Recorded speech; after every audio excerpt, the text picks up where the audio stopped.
ఎలా చెప్పగలుగుతాం? అంటే ఇప్పటివరకు మన బైబిల్ గ్రంథంలో చాలా గ్రంథాలు చూసాం. పాత నిబంధనలో ఉన్న విషయాలు, కొత్త నిబంధనలో ఉన్న విషయాలు కూడా చాలా చూసుకొచ్చాం. పాత నిబంధనలో ప్రవక్తలందరూ కూడా దేవుడు, యెహోవా దేవుడు, ద్వితీయోపదేశకాండంలో చెప్తున్నమాట అంటే దేవుడు ఒక్కడే. ఓ ఇశ్రాయేలు వినుము, అది ఒక నినాదం వాళ్ళకి. అద్వితీయుడైన దేవుడు ఆయన ఒక్కడే, అంతే, ఇంకో దానికి అవకాశం లేదు. ఇప్పుడు దేవుడు ఇంకొకళ్ళు అంటేనే అక్కడికి వచ్చిన బాధ యూదులకు కూడా. ఇంకొకళ్ళు అన్నారనుకోండి, ఇప్పుడు వాళ్ళు ఏం చేయాలంటే రాళ్ళతో కొట్టి చంపారు. కొత్త నిబంధనలో కొన్ని శిష్యులను చంపడానికి, లేకపోతే దేవుడు కొగులు వేరే మెసేజ్ గురించి ఎవరో కోళ్ళు గురించి ఎవరో ప్రజెంట్ చేస్తున్నారు అనుకునే వాళ్ళు అనుమానించే చంపడానికి కూడా రెడీ అయిపోయారు. కొంతమంది చంపేశారు కూడా. కారణాలే. కారణం ఏంటంటే వాళ్ళు తప్పుగా అవగాహన చేసుకున్నారు. కొత్త నిబంధన వేరే, దేవుడు వేరే, పాత నిబంధన దేవుడు వేరే అన్న ఆలోచనలోకి వెళ్ళిపోయారు. ఎందుకంటే లేఖనాలు సరిగ్గా అర్థం చేసుకో. దానికి కారణం ఏంటంటే, ఇప్పుడు ఇందాక చెప్పినట్టు పాత నిబంధనలో దేవుడేమో కొద్దిగా కఠినంగాను, లేకపోతే శిక్ష విధించేవాడు గాను, తప్పేమైనా జరిగితే వెంటనే శిక్షించేవాడు గాను చాలా పడుతుంటాడు. కొత్త నిబంధన దేవుడి దగ్గరికి వచ్చేవాడికేమో యేసుక్రీస్తు ప్రభువారు ప్రేమ, జాలి, కరుణ, వాత్సల్యం, దయ ఇవన్నీ కనబడుతుంటాయి. ఈ దృష్టికోణం, ఇది అసలు మనం అలా చూసే కోణం, అది కూడా కరెక్టా కాదో కూడా మనం ఆలోచించాలి. చూద్దాం. ఈ కొత్త నిబంధనలో, పాత నిబంధనలో దేవుడు గురించి చూస్తే కనుక, పాత నిబంధన దేవుడు ఎలా కనబడతాడు అంటున్నాం? కఠినంగా కనబడుతున్నాడు, శిక్షించే దేవుడు కనబడుతున్నాడు. ఇంకా వెంటనే అపరాధమైనా చేస్తే కనుక వెంటనే శిక్ష విధిస్తాడు. కానీ ఆయనలో ప్రేమ లేదా? ఆలోచించండి ఒకసారి. ఉందా? ప్రేమ కనబడతలేదా? ఇశ్రాయేలు ఎన్నిసార్లు తప్పు చేసి ఉంటారు? ఒకసారా, 2 సార్లా, 10 సార్లు చేసి ఉంటారా? ఎన్ని వందల సార్లు చేశారు. మరి అప్పుడు మరి ఎలా చూపించాడు దేవుడు? ముఖ్యంగా హోషేయ గ్రంథం కూడా మనం చూసుకున్నాం. ఏం చేస్తారంటే, ఒక వ్యభిచారి ఎలాగా చేస్తుందో, భర్తను విడిచిపెట్టి వ్యభిచారి ఎలాగ వ్యభిచారం చేసుకుంటూ వెళ్ళిపోతుందో అలాగ అయిపోయిందంటే ఇశ్రాయేలు జీవితాలు బతుకు. అలాగ అయిపోయిన వాళ్ళు సైతము దేవుడు తన కృప, కరుణ చూపించి మళ్ళీ వెనక తీసుకొచ్చి తన భారీగా చేసుకున్నాడని తెలియపరచడం హోషేయ గ్రంథం మనం చూసుకున్నాం. ప్రవక్తలందరూ కూడా అలాగే చెప్పుకుంటుంటారు. అంటే ప్రేమ గల దేవుడా, ప్రేమ లేని దేవుడా? ఇప్పుడు ఈ కొత్త నిబంధనలో దేవుళ్ళ కనబడుతున్నాడు ఆయన, పాత నిబంధనలో దేవుళ్ళలాగే కనబడుతున్నాడు. ఇప్పుడు చెప్పండి. ఇప్పుడు కఠినంగా కనబడుతున్నాడు. ఇప్పుడు అక్కడ ప్రేమ కనబడుతుంది, అక్కడ వాత్సల్యం కనబడుతుంది, అక్కడ కృప కనబడుతుంది. ఇది మనకి చరిత్రలో కొత్త నిబంధనలోది చెప్తే యేసు ప్రభువారిలో మనం చూస్తే కనుక ఈ ప్రేమ కరుణాన్ని కనబడుతుంటే, పాత నిబంధన అంతా యెహోవా దేవుడు ఇశ్రాయేలుకి చేసిన క్రియలన్నీ చూపించేశాడు మనకి. ఆయన కఠినంగా ఉండడం వాస్తవం, న్యాయం చూపించడం వాస్తవం, పరిశుద్ధి చూపించడం వాస్తవం, అన్నీ వాస్తవమే. కానీ ఆయన చూపించే విధానం, ఇశ్రాయేలు పట్ల చూపించే విధానం ఏంటంటే, ఇక్కడ మనకి కీ పాయింట్ ఏంటంటే, ఆయన ప్రత్యేకించి ఆయన పరిశుద్ధుడు. దేవుడు అంటే పరిశుద్ధుడు, న్యాయవంతుడు, యథార్థవంతుడు. ఇవన్నీ తెలియాలంటే ఎలా తెలుస్తాయి? తెలియాలంటే ఎలా తెలుస్తాయి? పరిశుద్ధుడు అంటే పరిశుద్ధుడు ఉండాలి, ఉండి చూపించాలి. న్యాయవంతుడు అంటే న్యాయంగా ఉండి చూపించాలి. యథార్థవంతుడు అంటే యథార్థంగా ఉండి చూపించాలి. ఎలాగుండి చూపించాలో అదంతా కూడా పాత నిబంధనలో ఏమంటారు దాన్ని, తూచా తప్పకుండా ప్రతిదాన్ని కూడా ఖచ్చితంగా చూపించాడు ఆయన. 100% దేవుడి యొక్క గుణలక్షణాన్ని అన్ని కూడా చూపించాడు ఆయన ఎలాగా, ఎంత గొప్ప దేవుడు, ఎంత అద్వితీయుడు, ఎంత రోషం కలిగిన దేవుడు, ఎంత పరిశుద్ధుడు. మరి పరిశుద్ధుడైన దేవుడికి అపరిశుద్ధి వచ్చింది అనుకోండి, మరి కోపం రాదా? కోపం వస్తుంది రాదా? కోపం రావట్లేదు అనుకో, అప్పుడు ఏమనుకోవాలి?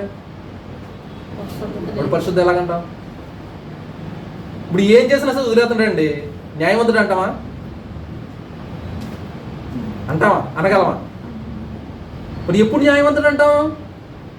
ఖచ్చితంగా న్యాయానికి అన్యాయానికి విడదీసి చూపించాలి. అలా సరిగ్గా చెయ్యాలి. అలా చేస్తేనే జరుగుతుంది. అది ఇశ్రాయేలు జీవితంలో దేవుడు ఖచ్చితంగా ఉన్నట్టుగా చూపించేశాడు. అదంతరికి కూడా, ప్రపంచం అంతటికి కూడా ఒక పాఠం కింద నేర్పించడానికి. ఇప్పుడు అదే దేవుడు మనిషిగా భూమి మీదకి వచ్చేసాడండి. మనిషిగా భూమి మీదకి వచ్చేసాడు. అదే న్యాయం, అదే పరిశుద్ధత, అదే ఏమంటారు పాపం పట్ల వైఖరి, కఠినత్వం, ఏదైతే పాత దేవుడికి అన్నీ ఈయనకున్నాయి. ఆయన ప్రేమ ఈయనకుంది, ఆయన సహనం ఉంది, అన్నీ ఈయనకున్నాయి. ఏదైతే కఠినత్వంగా అనుకుంటున్నామో పాత నిబంధనలు అన్నీ ఈయనకున్నాయి. అంటే న్యాయం, పరిశుద్ధత, లేకపోతే విమర్శించే విధానం, లేకపోతే పరిశుద్ధతకి అపరిశుద్ధతకి డివైడ్ చేసే విధానం అన్నీ ఉన్నాయి. కానీ ఈయన మనిషిగా వచ్చినప్పుడు ఈయన ఇవన్నీ కూడా పక్కన పెట్టి మనుషులందరినీ రక్షించడానికి వచ్చాడు. కాబట్టి ఆయన ప్రేమను చూపించాడు, సహనాన్ని చూపించాడు, జాలిని చూపించాడు. అది ఆయన ఇష్టం. పాత నిబంధనలు చూపించలేదు ఇవన్నీ అంటే చూపించాడు వాళ్ళకి.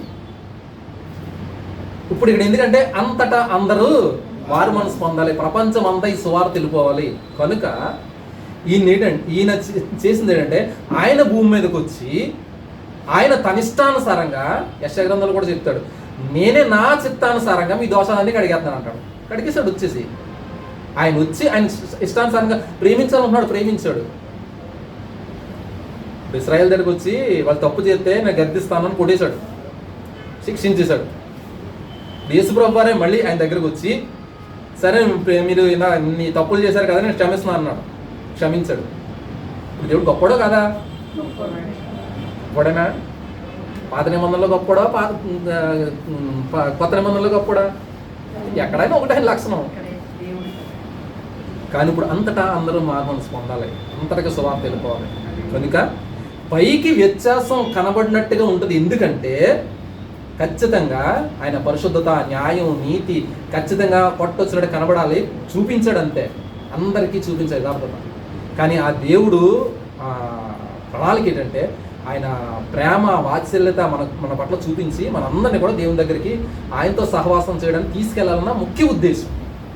ఆ ఉద్దేశం నెరవేర్చడానికి ఆయనే మన దగ్గరికి వచ్చేసి, ఆయన ప్రేమామయుడు, ప్రేమ పరిపూర్ణుడు. ఇంకా దోషం ఎక్కడ లేదు. పరిపూర్ణత అంటే రౌండ్గా మనం సార్ చెప్పుకున్నాం, ఇది రౌండ్లో ఎక్కడ లోపం లేదనమాట. ప్రేమపూర్ణుడే, ఎక్కడ లోపం లేదు. ఆ ప్రేమ కలిగిన దేవుడు మన దగ్గరకు వచ్చేసి ఆయన ప్రేమనంతా మనకి ఇచ్చేసి చూపించేశాడు. మళ్ళీ ఇప్పుడు కానీ మనం చూసామనుకో పరలోక రాజ్యంలో మనం ఏంటంటే మనం మళ్ళీ యేసుప్రభు వారు డైరెక్షన్లో ఏంటంటే అదే చూస్తూ మనకి బొమ్మల దేవుళ్ళు ఉంటాయి. కొన్ని బయట అమ్ముతుంటారు, గొర్రెపిల్లలాగా సంఖలోనేమో గొర్రెపిల్లని నెట్టుకుని, గుడుకర్ర నెట్టుకుని, ఏమీ తెలియనట్టుగా అమాయకుల్లాగా, లేదా సిలువులోని ఇలాగ వేలబడిపోయినట్లుగా ఏ దృష్టి మనం చూస్తుంటాం. ప్రకటన గ్రంథం వచ్చేటప్పటికి ముందు చూసుకున్నాం మనం ఎలా ఉన్నప్పుడు. అయినా ఒకటో అధ్యాయంలో చూస్తే క్లోజ్గా ఉన్న యోహాను సైతం ఆయన చూసినాడు కంట చచ్చిన ఒళ్ళో పడిపోడంట. చూడండి ఎంత గంభీరమైన రూపం, ఎంత గంభీరమైన రూపం. అది ఆయన భయంకరమైన రూపం కనిపించింది దీనికి. అంటే అంత గొప్పవాడిగా కనిపిస్తున్నాడు, కోటి సూర్యుడి కంట తేజస్సు కలిగిన వ్యక్తిగా. ఆకాశాన్ని పైనుంచి కిందకి యెహెజ్కేలు చూస్తున్నట్లు, యెషయా ఈ ప్రవచనాలు చూస్తున్నట్టు దేవుణ్ణి చూస్తున్న క్రమంలో యోహాను కూడా చూసేశాడు. పరలోకానికి వెళ్ళిన తర్వాత ఇది చూడలేకంట, ఆయన ప్రత్యక్షం చూడలేక చచ్చిపోయినోడిలో పడి ఉంటే ఆల్మోస్ట్ చనిపోయాడు అన్నట్టు, అలా పడిపోయాడు అన్నట్టు. ఆ టైంలో ఉన్నవాడిని, అలా చచ్చి పడిన పరిస్థితిలో ఉన్నటువంటి వాడిని పైకి లేపి నేనే లెగు అని చెప్పి లేపాల్సి వచ్చింది దేవుడు. అంటే ఇప్పుడు కూడా పాత నిబంధనలో దేవుడిలా కనబడతాడు. కాకపోతే ఇప్పుడు అక్కడికి ఇప్పటికి డిఫరెన్స్ ఏంటంటే ఈ ఇశ్రాయేలీలు లేకపోతే అందరికీ కూడా ఈయన దేవుడు. ఎవరు? దేవుడు, అందరికీ కూడా దేవుడే. ఈ దేవుడు యేసుక్రీస్తు ప్రభువారి ద్వారా రక్షణ ప్రణాళిక ఇవ్వడం ద్వారా ఏమైందంటే ఈయన తండ్రి అయిపోయాడు. తండ్రి. ఏ దేవుడైతే మనకి దేవుడిగా ఉన్నాడో ఆ దేవుడే మనకి తండ్రి అయిపోయాడు. అందుకని ఇప్పుడు అబ్బా తండ్రి అని నాన్నగారు అనడం, డాడీ అని పిలుస్తున్నాం కదా. ఇప్పుడు డాడీ దగ్గరికి వచ్చినప్పటికీ మనం భయపడం, అందుకనే మనకు భయం లేదు. ప్రార్థన చేసినప్పుడు కూడా మనం భయం లేదు, పాటలు పాడినప్పుడు భయం లేదు, దేవుని క్రియలు చేసినప్పుడు భయం లేదు. భయం పోయింది. కానీ ఆ భయం పోగొట్టుకోకూడదు. పొద్దుగారు కూడా అంటారు, భయముతోనూ వణుకుతోనూ మీరు రక్షణ కాపాడుకుంటూ అంటాడు. అంటే భయము వణుకొని దేవుని మీద హానర్ ఉండాలి ఖచ్చితంగా. ఆ భయంతో దాంతో ఉంటేనే చేసి చేయాలి. కాకపోతే కానీ మన తండ్రి అయిపోడు.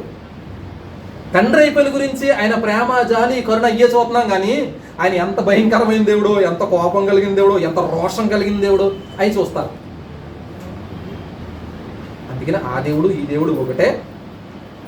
మనకి కాలాలను బట్టి అప్పుడు అలా ఉండవలసి వచ్చింది. ఆ పవిత్రత, ఆయన న్యాయాన్ని, ఆయన గంభీరత్వాన్ని చూపించడానికి. ఇప్పుడు ఆయన అంతటా అందరు రక్షించడానికి వచ్చారు కాబట్టి ఆయన కృప, కరుణ, ప్రేమ అన్నీ చూపించుకుంటూ వచ్చాడు. మళ్ళీ తీర్పులోనికి అక్కడికి వెళ్తాం. అక్కడికి వెళ్ళేటప్పటికి మళ్ళీ ఎవరైతే రక్షణ పొందలేదో వాళ్ళకి ఉంటుంది. అసలు రక్షణ పొందేమో అనుకుని యాక్టింగ్ చేస్తాడో వాళ్ళకి ఉంటుంది.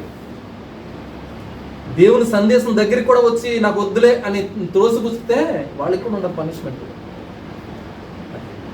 అందుకనే ఆయన వచ్చినప్పుడే, ఆయన దగ్గర ఉండగానే, తలుపు తడుతుండగానే ఆయన్ని స్వీకరించమంటున్నాడు దేవుడు.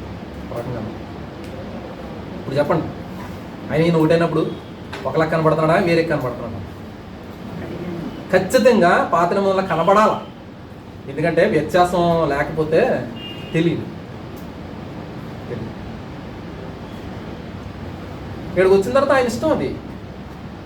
ఇప్పుడు రాజుగారు ఉన్నారండి, రాజుగారు రూల్స్ ఇచ్చారు, వాళ్ళ రూల్స్ పాటించాలని చెప్పేసి ఎగ్జాంపుల్ ఇచ్చారు. బాగా బాగుంది. ఆ రూల్స్ పాటించడానికి మంత్రుల్ని, ఉన్న సైనికులందరినీ మొత్తం పెట్టేసి ఖచ్చితమైన రూల్స్ పాటించుకుంటూ వస్తున్నాడు అందరినీ. అది ఖచ్చితంగా కాదంటారా? అవునా? అది పర్ఫెక్ట్గా చెయ్యాలా వద్దా? అలాగా న్యాయబద్ధంగా, పరిశుద్ధంగాను, చక్కని జరగాలని జరగాలి. రాజు అదే రాజుగారు అదే చోటుకు వచ్చారనుకోండి, వచ్చేసి ఇప్పుడు కఠినంగా ఆయన ఉండవలసిన అవసరం లేదు. ఉంటే ఉండొచ్చు, లేదా లేదు. ఆ రాజుగారు ఏమంటారంటే, వచ్చి ఇప్పుడు వ్యభిచారం చేస్తున్నారా, ఇక్కడి నుంచి వ్యభిచారం చేయకండి, ఇక్కడి నుంచి పర్ఫెక్ట్గా ఉండండి, పరిశుద్ధంగా ఉండండి, ఇగో నేను ఎలాగ ఉంటున్నాను చూసారా, మీరు కూడా అలాగ ఉండండి అని చెప్పుకొచ్చాడు. ఉన్నవాడికి బహుమతులు ఇచ్చుకొచ్చాడు. ఆయనతో కలిసిపోయారు, సహవాసం చేస్తున్నారు. అది బెస్ట్ కదా. ఇప్పుడు ఆ వేలో తీసుకొచ్చాడు. పాత నిబంధన, కొత్త నిబంధన, ఆ వేలో మనం ఆలోచించాలి. రాజుగారు ఆ అధికారులు ఉన్న దేవుడు ముందు చాలా మందిని పంపించాడు. అదే ఒక ఎగ్జాంపుల్ కూడా చెప్తాడు యేసుక్రీస్తు ప్రభువు. అది ఆయన భూమి మీద ఉన్నప్పుడు రైతుకు ఒక న్యాయాధిపతిగా, లేదా పొలం ఉన్న ఆయనకి చాలా పెద్ద పొలం ఉంటే, ఇక్కడ చాలా మంది కాపుదలు ఎట్టి వాళ్ళకి అందరికీ కూడా పెట్టేసి కాపుదలకి ఇచ్చాడు. ఏంటది? కవులకి ఇచ్చాడు. ద్రాక్ష తోట యజమాని అక్కడ చాలా మందిని పెడితే వాళ్ళందరూ సరిగ్గా చూడలేదు. వాడు న్యాయ వ్యవస్థకి చేయవలసినట్టు అని చాలా ఎగ్జాంపుల్స్ దేవుడు చెప్పుకొస్తాడు.